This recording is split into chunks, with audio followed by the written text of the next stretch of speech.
येषां चरण सान्निध्यात् भयमुक्तो भ्रमाम्यहं ज्ञानाप्तयेतु तान् वन्दे यज्ञेशान् गुरुनायकान्।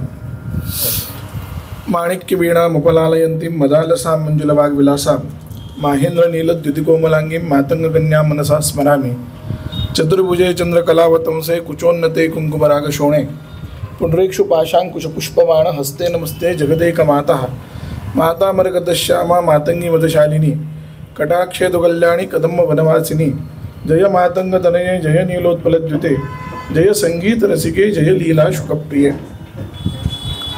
योगश्चित्तवृत्ती निरोध। व्यासपीठावर विराजमान असलेल्या सर्वांना नमस्कार करतो, सगळ्या योग साधकांना नमस्कार करतो आणि योग आणि अध्यात्म हा विषय जो आहे त्याला अनुसरून थोडंसं बोलण्याचा प्रयत्न करतो। गुरुपौर्णिमेच्या निमित्तानं हा कार्यक्रम आपण घेत आहोत आणि आत्ता जसं मॅडमने जे गाणं म्हटलं की गुरुविण गती नाही, हे खरंच आहे की तुम्ही कुठलंही शास्त्र शिका, काहीही शिका, अगदी लौकिकातलं जरी शिकायचं असेल तर तुम्हाला गुरु हे असावाच लागतो। आणि म्हणून आपल्याकडे सर्वात पहिल्यांदा मातृदेवो भव, पितृदेवो भव आणि मग आचार्य देवो भव असं म्हटलं, कारण सगळ्यात पहिल्यांदा जर आपली गुरु कोण असेल तर ती आपली आई असते। मग बाकी नंतरच्या क्षेत्रात जे जे कोणी गुरु मिळतील, तुम्ही जे काही शिकाल, पोटा पाण्यासाठी जे काही कराल तेही करायचं असेल तरी तो अगदी धंदा जरी टाकायचा झाला तर त्याच्यासाठी सुद्धा कोणाकडून तरी काही ना काहीतरी मार्गदर्शन घ्यावं लागतं, त्यातले खाजगी खळगे समजून घ्यावे लागतात। म्हणजे त्या अर्थाने तो त्या क्षेत्रातला गुरुच असतो। म्हणून न्यायशास्त्रकारांनी आप्त असा शब्द वापरला आहे। आप्तस्तु यथार्थ वक्ता। गुरु काय असतो तर खरा गुरुचं जे वैशिष्ट्य आहे त्याचे 2-3 गोष्टी अत्यंत आवश्यक आहेत। गुरुपौर्णिमेच्या निमित्ताने म्हणून थोडं गुरुचं सांगून मग मी माझ्या विषयाकडे येतोय की गुरुचं एक वैशिष्ट्य असं असतं की गुरु कोणाला म्हणावं याच्या खूप लांबलचक व्याख्यानं सांगतो की त्या व्यक्तीला तुमचं कल्याण व्हावं ही इच्छा असली पाहिजे पहिल्यांदा, आणि त्याच्यानंतर त्या विषयातलं त्याला संपूर्ण ज्ञान असलं पाहिजे। ह्या 2 गोष्टी गुरुच्या ठिकाणी अत्यंत आवश्यक आहेत। संपूर्ण ज्ञान खूप जणांना असेल पण प्रत्येक वेळेस त्याचं कल्याण तुमचं व्हावं असं प्रत्येकाच्या मनात येतच असं नाही। म्हणून गुरुचं महत्त्व हे जास्त आहे, हे लक्षात ठेवा। यथार्थ ज्ञान खूप जणांना असतं पण तो मी का सांगू, यात तो जर पुढे गेला, माझ्यापेक्षा पुढे जर गेला।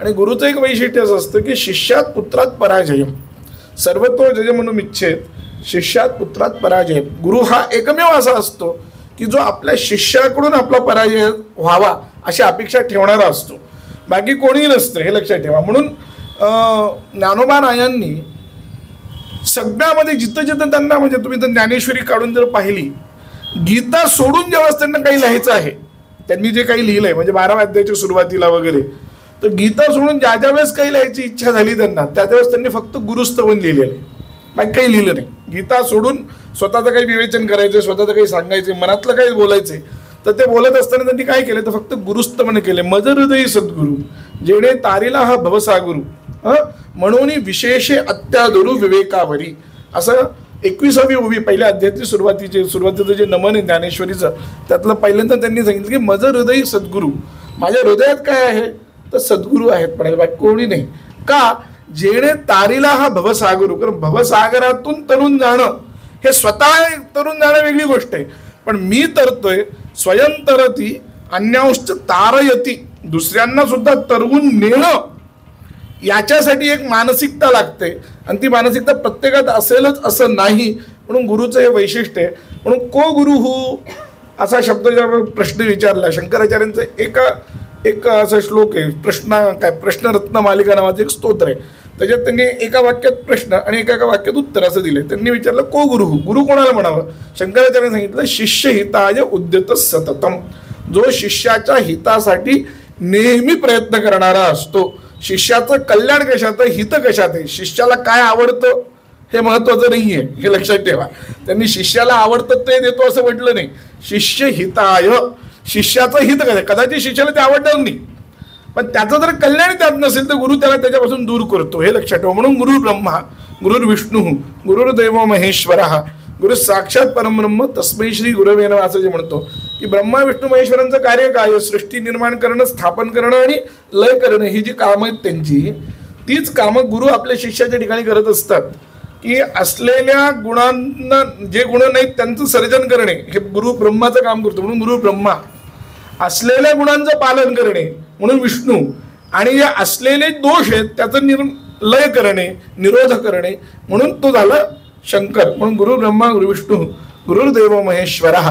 आणि अशा पद्धतीचं अत्यंत करुणामय असलेले जे आपले सगळे लोक होते, त्यात षड्दर्शनकार असलेले जे काही ऋषी लोक होते, त्यामध्ये पतंजली एक येतात. पतंजलींनी तर एवढे मोठे उपकार आपल्यावर केलेले आहेत की प्रचंड उपकार आहेत त्यांचे. ज्या मानव समाजावर, तो काही धर्माशी संबंधित विषय नाहीये, संपूर्ण मानव समाजावर त्यांनी विषय केला की योगेन चित्तस्य पदेन वाचाम मलम शरीरस्य च वैद्यकेन. पतंजलींनी 3 गोष्टी काम केलेल्या आहेत, म्हणजे 3 शास्त्रात काम केलेले. योगेन चित्तस्य म्हणजे योगशास्त्राने चित्ताचा मल दूर केलेला आहे त्यांनी.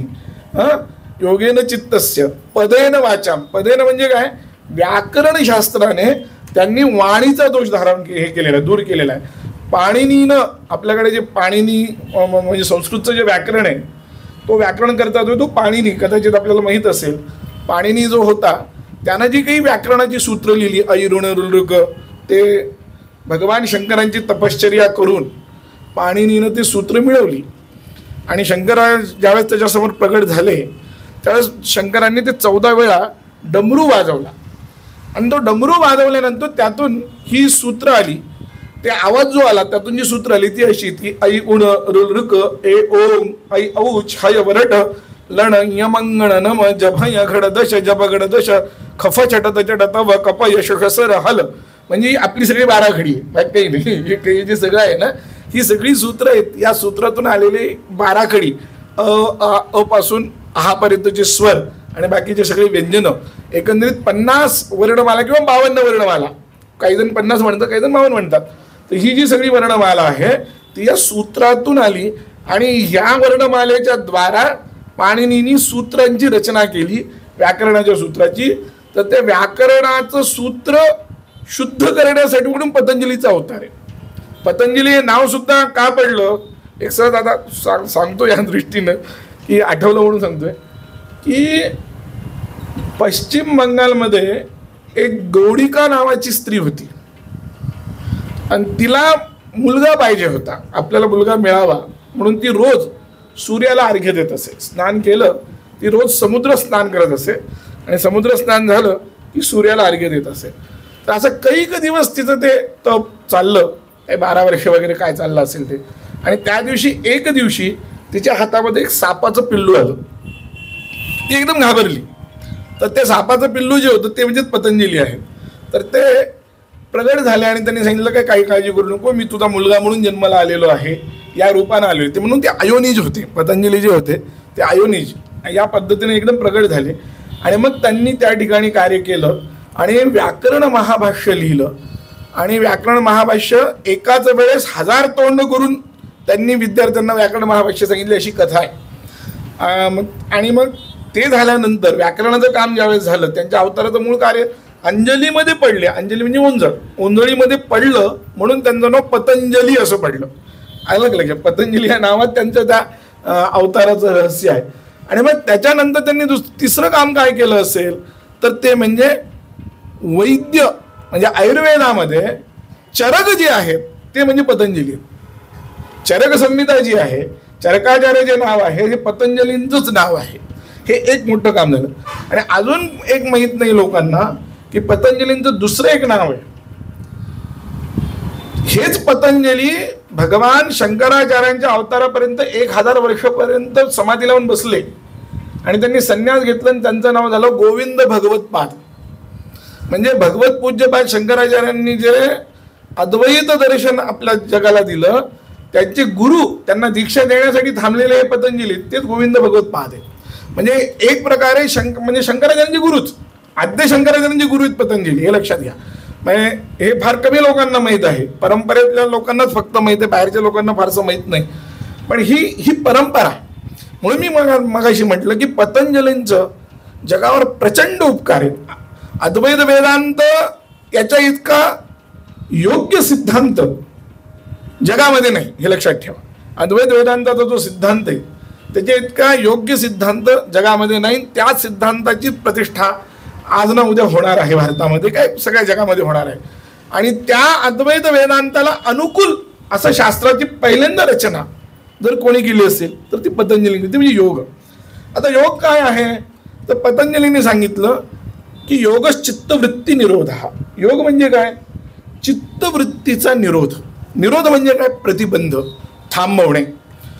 वृत्ती म्हणजे काय तर एक प्रकारचं अंतःकरणाचा परिणाम असतो. अंतःकरण म्हणजे आपलं जे मन आहे त्या मनाला अंतःकरण असं म्हणतात. केवळ मन म्हणजे अंतःकरण नाही, थोडं त्यात लक्ष घेतलं, कारण योग हा जो आहे ना तो दर्शनपणे, त्यामुळे थोडंसं बुद्धीला ताण द्यावा लागतो, कळलं का. म्हणून मन, बुद्धी, चित्त आणि अहंकार या चौघांना मिळून अंतःकरण म्हणतात. काय काय आपल्यामध्ये जे मन आहे, मन म्हणजे काय, करू की नको करू, करू की नको करू, जे आपल्याला वाटतं की नाही. आपण एकच गोष्ट 2-3 वेळा ज्या संकल्प विकल्पात जातो याला संकल्प विकल्प म्हणतात. पुष्कळ वेळा करू की नको करू अशी जी वृत्ती होते, आपल्या मनाची जी अवस्था होते त्या अवस्थेला मन म्हणतात. अंतःकरणाच्या या अवस्थेला मन म्हणतात. हेच ज्यावेळेस आपण नाही मी आता हे करणारच आहे असा निश्चय ज्यावेळेस आपण करतो त्या निश्चयात्मक वृत्तीला म्हणतात बुद्धी. त्याच्यानंतर ते चिंतन करतो आपण, सतत एखाद्या विषयाचं डोक्यात चाललेलं असतं काही ना काही, सकाळपासून रात्रीपर्यंत झोपेपर्यंत काही ना काही चाललेलं असतं ना विचार. हे जे चिंतन आहे, हे चिंतन ते चित्तानं होतं. आणि अहम म्हणून, म्हणजे अहम या शब्दाचा अर्थ मराठीत ज्याला मी म्हणतो, आपण प्रत्येकाला आपल्या मीची जाणीव असते. अगदी लहानातला लहान मुलगा असू द्या, नाही तर मोठ्यातला मोठा मुलगा असू द्या, माणूस असू द्या, कोणी असू द्या, असा कोणीही नाही ज्याला मी कळत नाही. मी म्हणजे मीचं स्मरण त्याला सतत असतं, झोपेत सुद्धा असतं, सतत त्याला असतं. आपल्याला वाटतं झोपेत होत, आपल्याला कळत नाही, पण असं नाही होत. छान झोप झाली एकदा 2-4 घंट्याची किंवा 6-7 घंट्याची, माझ्यासारख्याला 9-10 घंट्याची लागते. तर ती 9-10 घंट्याची जी एकदा जर चांगली झोप झाली आणि उठलं की काय म्हणतो माणूस की हां छान झोप झाली, मला काही कळलं नाही तुमचं काय बाहेर चाललं होतं, तुम्ही काय गोंधळ घातला, काही कळलं नाही. हे काही कळलं नाही, हे कोणाला कळलं नाही, मला कळलं नाही, हे लक्षात ठेवा. म्हणजे काही कळलं नाही याचं ज्ञान असतं की नाही, त्यावेळेस हे मीचं चिंतन असतं, त्याला म्हणतात अहंकार. या 4 अवस्था ज्या आहेत, या 4 अवस्थांचं एकत्रीकरण म्हणजे अंतःकरण आहे, हे लक्षात ठेवा.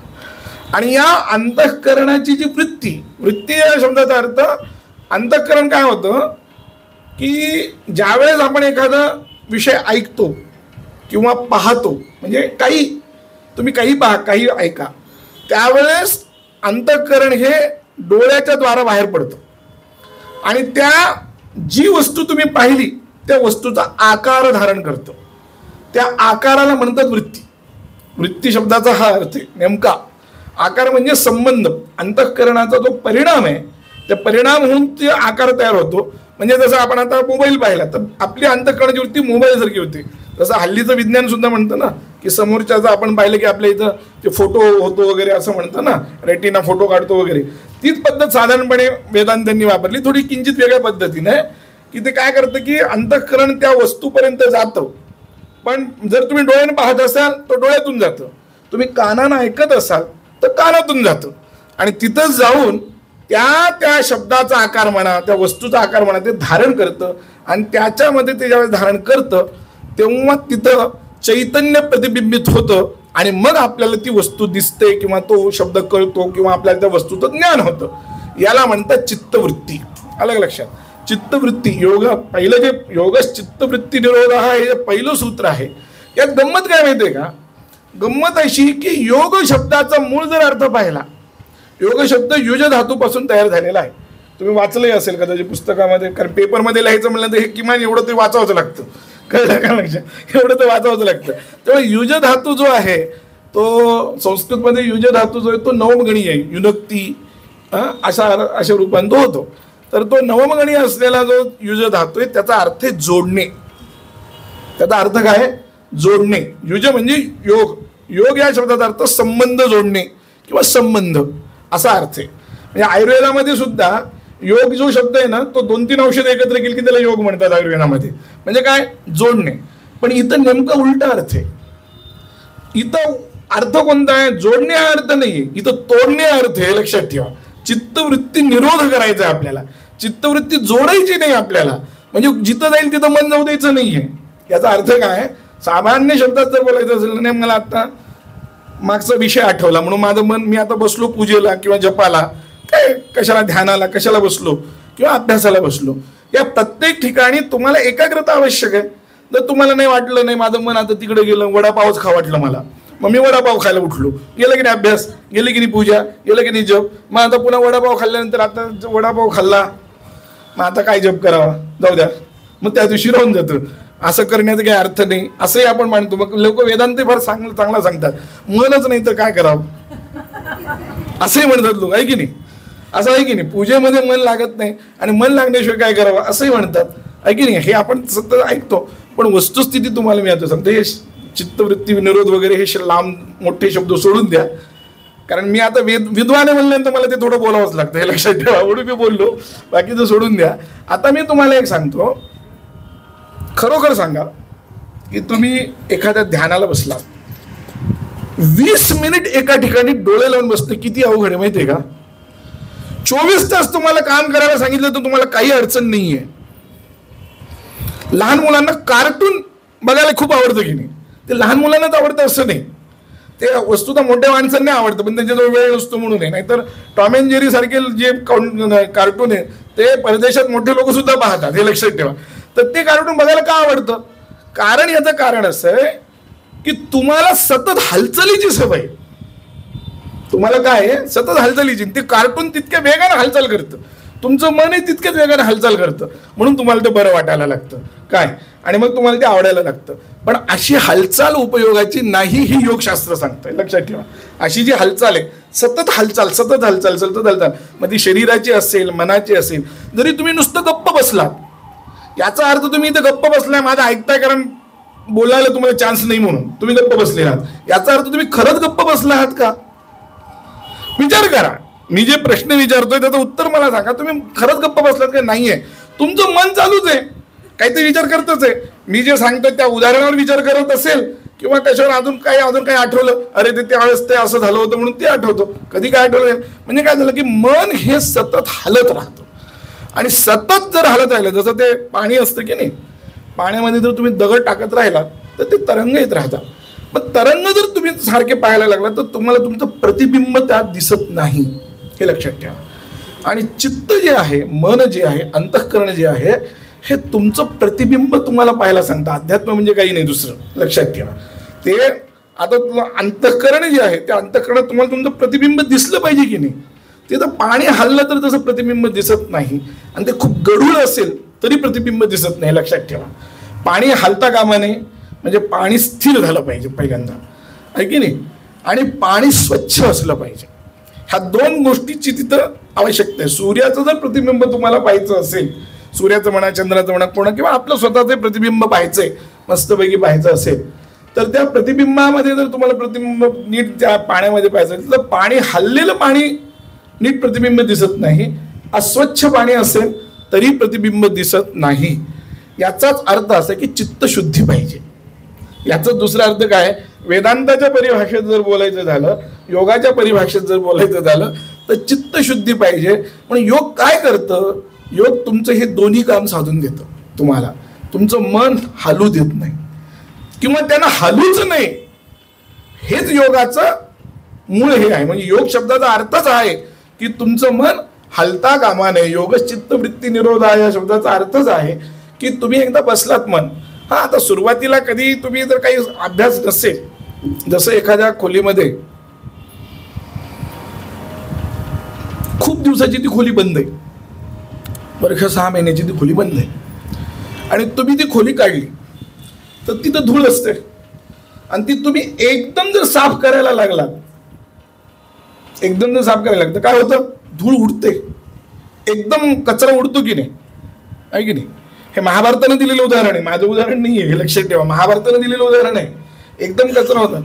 तर तसं तुम्ही एखाद्या जपाला बसलात, कारण योगाचं जे आहे ना, योगाचं आसन हे अंग जे आहे हे तिसरं आहे.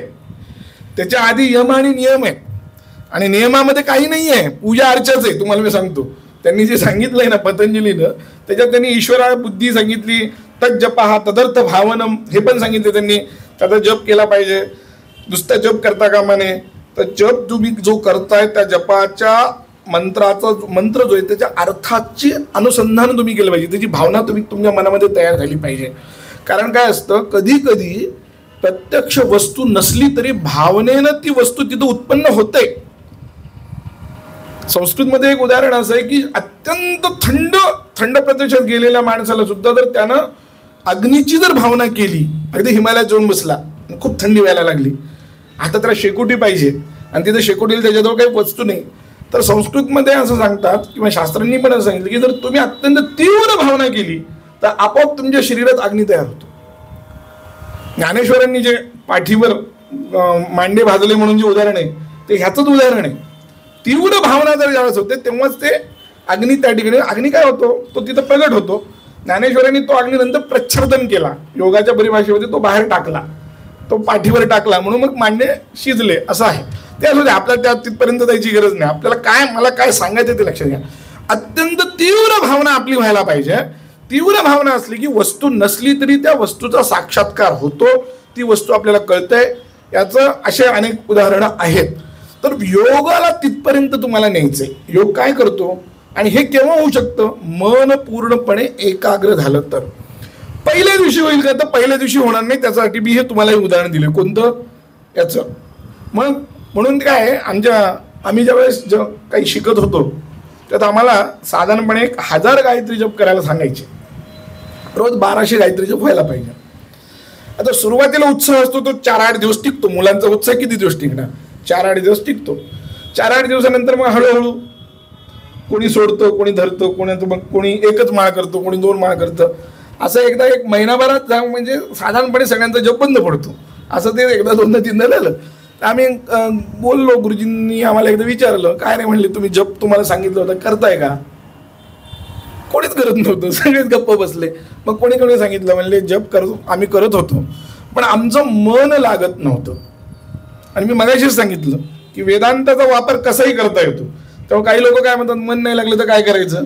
म्हणून त्यातलं 1-2-3 शहाणे होते, त्यांनी असं उत्तर दिलं, म्हणले बाबा आपलं मन नाही लागत, तर मन नाही लागलं तर काय करून उपयोग आहे. म्हणून मग आम्ही सगळा जपच बंद केला.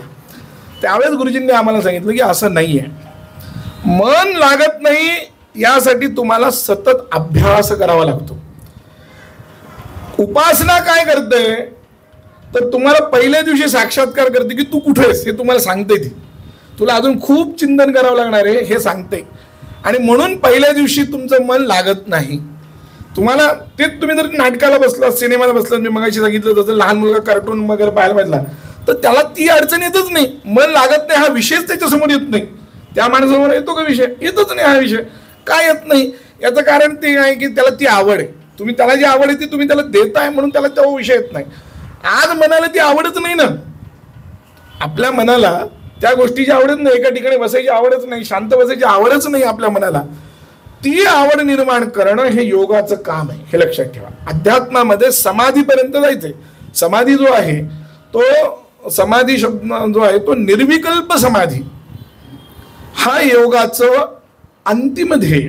योगाचं अंतिम ध्येय जर काय असेल तर ते म्हणजे निर्विकल्प समाधी, म्हणजे वृत्ती उत्पन्नच न होणे.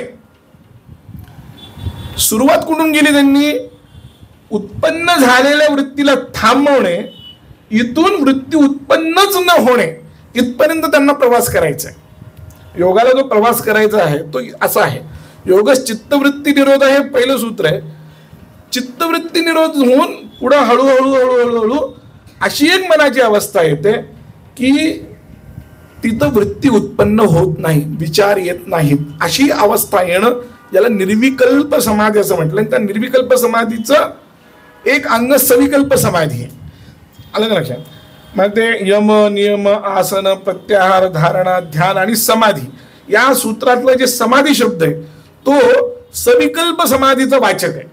तो सविकल्प समाधी, तो निर्विकल्प समाधीचं हे 8ही अंग आहेत. या 8 अंगांनी आपल्याला तिथपर्यंत पोहोचायचं आहे. आज आपण 3ऱ्या अंगावर विचार करतोय. पहिले 2 अंग अजून आपण हात लावलेला नाहीये.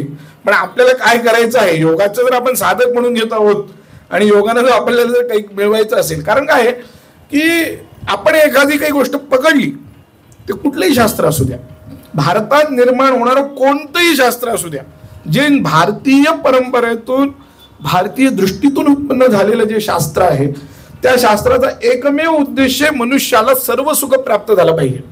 एकमेव उद्देश आहे मोक्ष. मोक्ष हा जो शब्द आहे त्याचा अर्थ काय की माणसाला असं सुख पाहिजे. आता आपल्याला सुख आहे का तर आहे, पण दुःख नाही आहे का तर दुःख पण आहे आपल्याला. आता आपली जी स्थिती आहे कशी आहे, दुःख मिश्रित सुखाची स्थिती आहे. बरं थोडंसं चांगली अवस्था आली तर उद्या दुःख येणार नाही कशावरून, ही एक भीती आपल्याला आहे की नाही. म्हणजे आत्ता आपली अवस्था जी आहे ती अशी आहे की थोडं सुख आहे, थोडं दुःख आहे आणि येणाऱ्या दुःखाची भीती आहे. ह्या 3 गोष्टी आत्ताच्या अवस्था. मोक्ष म्हणजे काय असतं, मोक्ष शब्दाचा अर्थ हा आहे की सुख येत म्हणजे सुख असतंच त्यात काही विषय नाही, पण दुःख अजिबातच नसतं आणि येणाऱ्या दुःखाची शक्यताच नसते. दुःख येतच नाही. भविष्यात पुन्हा दुःख येणार नाही का तर येणार नाही, हे तिथं नक्की असतं. म्हणजे पुढं दुःख येत नाही आणि आत्ता दुःख नसतं, केवळ सुख असतं.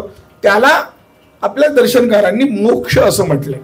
तर ती मोक्ष म्हणजे कुठे तर आपलं योग काय म्हणतं, निर्विकल्प समाधीमध्ये तुम्ही गेलात. जसं निर्विकल्प समाधीत गेलात तर काय होतं, याचा एक मोठा चमत्कार जर पाहिला तर आपण चांगदेवाची चरित्र कथा तुम्ही ऐकली असेल. चांगदेवाचं जे चरित्र आहे, चांगदेवाने काय केलं, 1400 वर्ष तो जगला.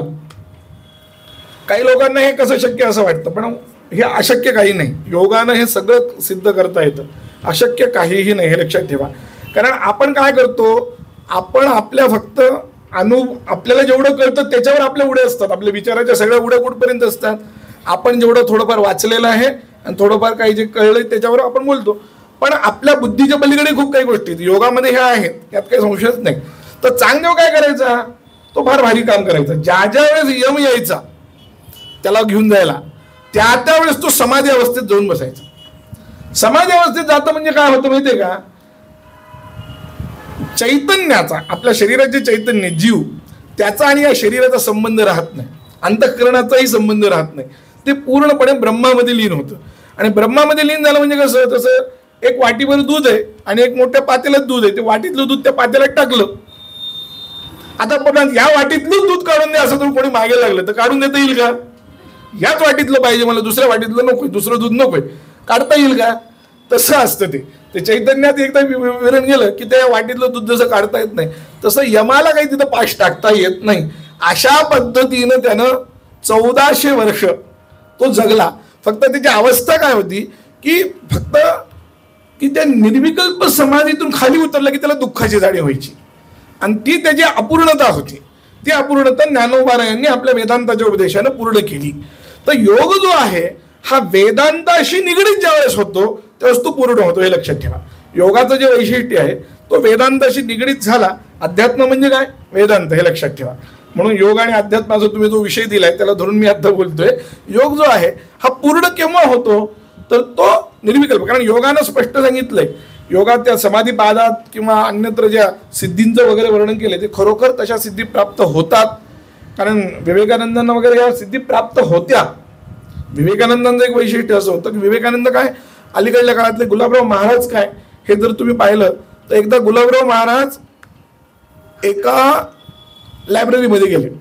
त्यांना एक पुस्तक पाहिजे होतं.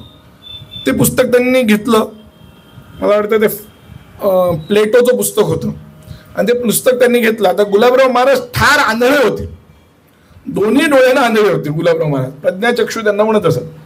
त्याने ते पुस्तकाचं हातात धरलं, एक काही क्षण फक्त धरलं आणि पुन्हा वापस देऊन टाकलं. ते म्हणले झालं का, त्याला माझं वाचन झालं म्हणले त्या पुस्तकाचं काही क्षणामध्ये. तर त्या माणसाला ते काही खरं वाटलं नाही. कोणालाही खरं वाटणं शक्य नाही का, हा काय फेकतोय असंच वाटणार आपल्याला की काहीतरी बोलतोय. पण ज्यावेळेस त्यांनी सांगितलं गुलाबराव महाराजांनी, तो आता मला यातल्या कुठल्याही पानावरचं काहीही विचार, मी तुला उत्तर देतो. आणि मग गुलाबराव महाराजांनी उत्तर द्यायला सुरुवात केली. तर गुलाबराव महाराजांनी उत्तर ज्यावेळेस द्यायला सुरुवात केली त्याला विचारली, त्यानं परीक्षा घेतली. तर प्रत्येक पान क्रमांक कितवी ओळ आहे ते सुद्धा गुलाबराव महाराजांनी सांगितलं. असं त्यांचं वर्णन त्यांच्या चरित्रात आहे. किंवा विवेकानंदांचं तसंच होतं. विवेकानंदांनी एका ठिकाणी असं लिहिलंय, सांगितलंय त्यांच्या एका काहीतरी संवाद विवेकानंदांचं एक संवादाचं पुस्तक आहे. त्या संवादामध्ये विवेकानंदांनी सांगितलं की मला कुठलाही विषय चिंतन करावं लागत नाही. साधारणपणे अभ्यास करायचं, व्याख्यान द्यायचं म्हणलं तर लोकांचं काय असतं की आधी पुस्तकं पहा रे, टिप्पण काढणारे वगैरे वगैरे करतात. मग तिथं जाऊन बोलायचं तर अशी मांडणी करू का तशी मांडणी करू का. त्यामुळे मला कधीही कुठलाही विषय कधी पाहावा लागत नाही. मी तिथं जाऊन उभा राहतो आणि त्या विषयाचं चिंतन करतो. मला लागणारे सगळे संदर्भ माझ्या समोर येतात. मला आठवावं लागत नाही, म्हणजे आठवण्याची गरज नाही, काहीच नाही. विषय अगदी समोर माझ्या समोर उभा राहतो आणि तो विषय जसा काही मी वाचायलो अशा पद्धतीने मी तुमच्यासमोर बोलतो म्हणाले. मला कुठलंही काही कळलं. मग हे कशानं कसं साध्य झालं असं त्याला प्रश्न त्या पाश्चात्य पत्रकाराने विचारलं. त्याच त्यांनी सांगितलं 12 वर्ष कायिक वाचिक मानसिक असं मी ब्रह्मचर्य पालन केले म्हणाले. आणि त्यामुळे ही अवस्था मला प्राप्त झालेली आहे. हे योगद्वारा आमच्याकडे जे योग आहे त्या योगाच्या द्वारा मी हे प्राप्त करून घेतलेलं आहे आणि त्यामुळे मला ही अवस्था प्राप्त झाली. त्यामुळे विवेकानंदांना कुठलंही पुस्तक वाचलं तर ते पुस्तक असे वाचल्यानंतर ते पानं फाडून फेकून देत असत. कारण पुन्हा पुस्तकाची गरज नाही, पुन्हा एकदा संदर्भ पाहिजे गरज नाही, एकदा वाचलं म्हणजे डोक्यात राहिलं. तर या अशा अनेक सिद्धी योगानं प्राप्त होतात. पण त्या योगानं केव्हा प्राप्त होतात? ज्यावेळेस त्याचा संपूर्ण अष्टांग योग आणि त्याच्याबरोबर अध्यात्माचं चिंतन, म्हणजे ज्याला थोडक्यात सांगायचं अध्यात्माचं चिंतन म्हणजे काय माहितीये का, नीती थोडीशी वापरली पाहिजे. इथिक्स ज्याला म्हणतात ते इथिक्स पण असले पाहिजेत. अलग लक्षात. तुम्ही जर नुसतीच देवपूजा करताय आणि लोकांना लुटताय तर उपयोग नाही, मग ती पूजा पण व्यर्थ झाली. कारण आपल्याकडे धर्म म्हणजे तुम्ही धार्मिक आहात याचा अर्थ पूर्वी असा होता, आता अवघड आहे पण पूर्वी असा होता की धार्मिक आहात म्हणजे तुम्ही नीतिवान पण आहात. हे लक्षात ठेवा. नीती वेगळी धर्म वेगळा असं नाही. काही लोक आता हल्ली काय करायला लागले, फक्त आम्ही नीतिवान आहोत ना मग चालतं, मग आम्हाला धर्माची गरज नाही, असं नाही. धर्मही तितकाच आवश्यक आहे, नीती तितकीच आवश्यक आहे. धर्मो नारायणच साक्षात. धर्म हा नारायण आहे आणि नीती लक्ष्मी ती शुश्रूम. नीती जी आहे ती लक्ष्मी, हे लक्षात ठेवा. पण लक्ष्मी नारायण दोघंही पाहिजेत, हे लक्षात ठेवा. नुसती लक्ष्मी जर आली, नुसता जर पैसा आला, लक्ष्मी म्हणजे काय, आपण आपल्याला त्याचीच आवश्यकता आहे, सगळेजण पूजा करतात त्याचीच, आहे की नाही, आणि सगळ्यांना तीच पाहिजे असते. पण नुसती लक्ष्मी जर आली तर घरात सौख्य नांदत नाही. नुसती लक्ष्मी जर आली ती काय येते, त्या बाणभट्टानं फार सुंदर लिहिलंय कादंबरीमध्ये. लक्ष्मी नुसती जर आली तर ती एकटी येत नाही, ती त्याच्याबरोबर 4 भावं घेऊन येते. पहिल्यांदा ती हलाल विष घेऊन येते. लक्ष्मी आली की घरामध्ये भांडण सुरू होतात. प्रत्येकाच्या मनात काहीतरी कलुषता निर्माण होते. बघा तुम्ही, हलाल विष घेऊन येते. नंतर मग हत्ती ऐरावत म्हणजे माज तो येतो. अशी तिनं ते 4-5 गोष्टी सांगितल्यात बाणभट्टानं. तर नुसती लक्ष्मी काही कामाची नाही. नारायणाधिष्ठित लक्ष्मी जर आली म्हणजे भगवंताबरोबर जर लक्ष्मी आली तर ती लक्ष्मी खूप चांगली. मग ती अनपगामिनी, जसं श्रीसुक्तामध्ये वर्णन केलेलं आहे, आर्द्र असलेली, ज्वलंती असलेली, अत्यंत तेजस्वी असलेली, अनपगामिनी म्हणजे न जाणारी, अशी सगळी लक्ष्मी आपल्याला प्राप्त होते. ती योगानं होते, हे लक्षात ठेवा. योगानंच होते. योगानं कसं काय होतंय तर त्याचा परंपरा असं आहे की योगानं तुमचं सगळं स्वास्थ्य आणि मन एकदम व्यवस्थित झालं, बुद्धी व्यवस्थित झाली की काही करू शकतो मनुष्य. असाध्य असं काही राहत नाही त्या माणसाला. जगामध्ये काय आहे, जगामध्ये असाध्य ज्याला बुद्धी आहे त्याला काही असाध्य नाही. नास्ति धीमताम असाध्य नाम. त्या चाणक्याजवळ काहीही नव्हतं, पण चाणक्यानं नंदाचं पूर्ण साम्राज्य उलटून फेकून दिलं पूर्ण. फक्त एक पोरग हाताशी घेऊन, 10-12 वर्षाचं जे पोरग होतं चंद्रगुप्त, त्याला हाताला धरून त्यानं घेतलं आणि पुन्हा एकदा साम्राज्य त्यानं निर्माण केलं. म्हणून त्यानं मुद्रा राक्षस नावाच्या नाटकामध्ये एक फार चांगली प्रार्थना केली, म्हणला की बुद्धिस्तु मागान मम, माझी बुद्धी जाता कामा नये. बाकी सगळं जगत ऐश्वर गेलं तरी चालेल, बुद्धी जाता कामा नये. आणि ही स्थिर बुद्धी मिळवण्याचं काम योग करते, लक्षात ठेवा. म्हणून योगाचं काम काय आहे, फक्त आरोग्य आणि फक्त माझे मनक्याचे आधार बरे झाले म्हणजे एवढंच नाहीये. ते कळलं का, ते तुमचं संपूर्ण जीवन प्रभावित करणार आहे. योगशास्त्र जे आहे तुमच्या जीवनाच्या प्रत्येक अंशामध्ये, तुम्ही जर त्यातला विचार करायला लागलात, जसं योगामध्ये एक सूत्र आहे, मला आत्ता सूत्र आठवत नाही, पण त्यांनी एक फार चांगलं सांगितलंय की तुम्ही कोणाची फुकटची अपेक्षा करू नका. असं 12 वर्ष राहा.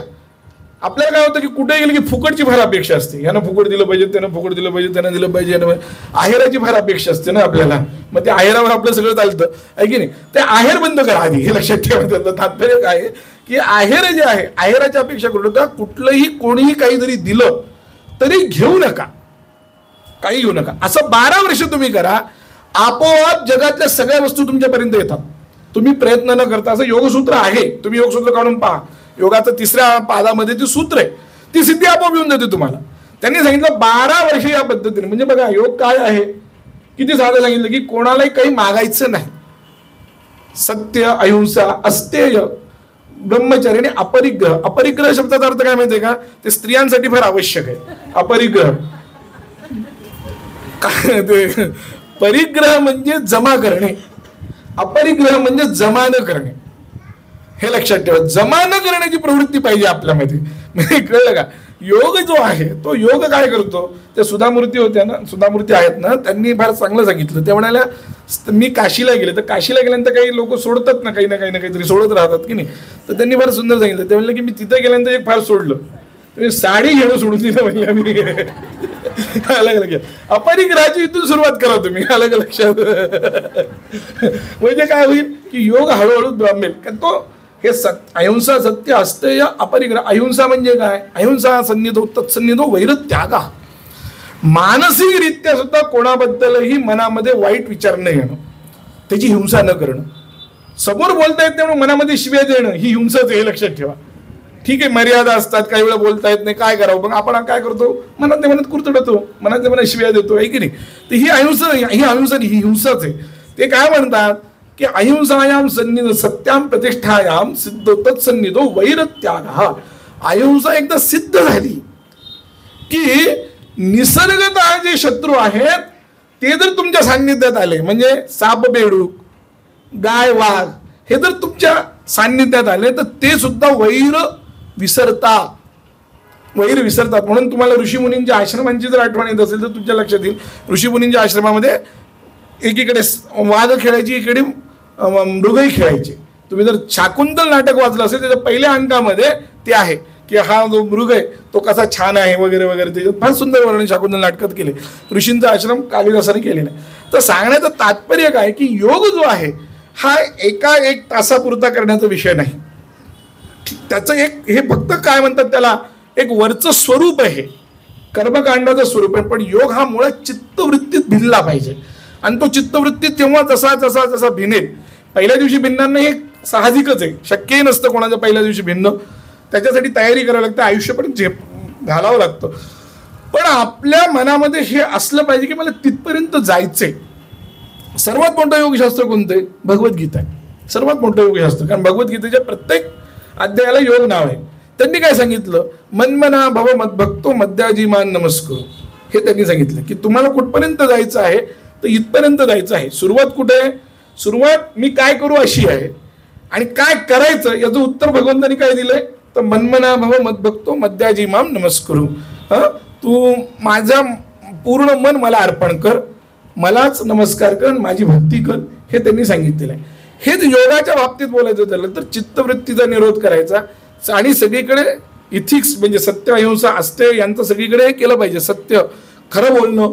हे खरं बोलणं नुसतं बोलण्यात नाही, वागण्यातही असलं पाहिजे. म्हणजे तिथे काही वाचिक मानसिक हे सगळीकडे लागतं. सत्यता जी आहे खरं, मग सत्यतेचे कोणाचं नुकसान होत असेल तर ते सत्य नसतं. असे त्याचे बारकावे पण भरपूर आहेत. म्हणजे ते तसा जर विषय म्हणजे ह्या एका सूत्र बोलायचं झाला तर 4 महिन्याचा विषय होतो, तो काही विषय नाही, ते सोडून द्या. पण एक योग जो आहे तो आपल्या पूर्ण जीवनाला, जीवनाच्या सगळ्या अंगाला, सगळ्याला प्रभावित करणारा आहे. जागृत, स्वप्न आणि सुषुप्ती या 3 अवस्था विशिष्ट जीव असतो. त्या जीवाला तुरीय अवस्थेत जायचं असतं, हे लक्षात ठेवा. आणि जीवाचं ते ध्येय तुरीय अवस्था म्हणजे मोक्ष. काय ह्या 3 अवस्थेच्या पलीकडे जाण्यासाठी योग तुम्हाला मदत करतो. योगाचा मूळ उद्देश काय आहे? तो हा आहे की तुम्ही या 3 अवस्थेच्या पलीकडे गेलं पाहिजे. मग ते करत असताना मग त्यात तुम्हाला जर रोग वगैरे होत असतील तर त्याचं जाता जाता परिमार्जन योगाचं मुख्य उद्देश हे नाहीये. रोगांची परिहारता, रोग झाले ते सगळे तुमचे दूर करणं हे योगाचा मुख्य उद्देश नाही. ते आयुर्वेदाचा विषय आहे, योगाचा नाही, हे लक्षात ठेवा. दोन्हीमध्ये मोठा फरक आहे. योगाचं मुख्य तदा द्रष्टू स्वरूपी अवस्थानम, हेच योगाचं मुख्य आहे, हे लक्षात. द्रष्टू स्वरूपी अवस्थानम, जो द्रष्टा आहे, द्रष्टा म्हणजे जीव जो आपण आहोत, आणि हे संपूर्ण जगत दृश्य आहे. हे संपूर्ण जगत दृश्य आहे, हे सगळं मिथ्या आहे. याची जाणीव आपल्याला निर्माण झाली पाहिजे, यासाठी योग आहे. योग त्यासाठी निर्माण झालेला आहे. आणि योग तर असं म्हणतं की या पद्धतीने विशिष्ट झालेला तो पुरुष विशेषच ईश्वर आहे. ईश्वर म्हणजे दुसरा तिसरा कोणी नाही. तुम्ही योगाने पूर्ण सिद्ध झालात की तुम्हीच ईश्वर आहात.